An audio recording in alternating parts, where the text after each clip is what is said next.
আসসালামু আলাইকুম। আপনারা কি আছেন? আশা করি ভালো আছেন। আমিও ভালো আছি। আপনারা কি আবার করে সাইকেল কি রেল লাইনের উঠে দাহায় নিছুন? আমি কিন্তু রেল লাইনের উঠে দাহায় নিতে নিতে আবার কান্দে নিয়ে হারাইলাম। কারণ দাহায় নিবার মানে খালি ঠকবক ঠকবক করে সাইকেলের জোড়াদারি ছাড়া যাবো গা। যাই হোক, আমি আর আমার ভাগ্না যাইতেছি রেল লাইনে ঘুরবার নিগা। তো রেল লাইনে ঘুরবার যাবো এর পাশে খড়গ্রাম পাড়ি দিতি যে রেল লাইনটা পাওয়া যায়, এই রেল লাইনের মধ্যে একটা গেটম্যানও নাই। এই গেটম্যান না থাকাতে মোটামুটি এই জায়গায় মেলা মানুষ মরছে। কারণ বুড়া জুড়া মানুষও কাছেও কেউ দেখে না, কেন শুনে না। এর জন্য গেটম্যানের কিন্তু খুবই প্রয়োজন। তারপরে রিক্সের মধ্যে থাকো নাকি।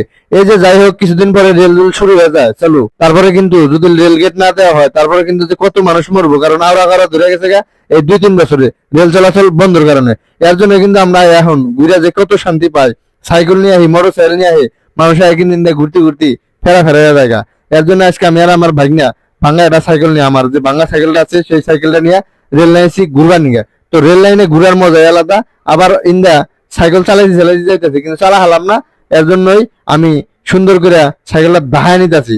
দাহায় নেওয়ার উদ্দেশ্য কি জানুন? এই ভাঙা সাইকেলের মধ্যে দুইটা যদি চালাই তাহলে কিন্তু সাইকেলের চাক্কা থাকবো না, কিছুই থাকবো না। যাই হোক, ভিডিওটি ভালো লাগলে লাইক কমেন্ট শেয়ার করবেন। আসসালামু আলাইকুম।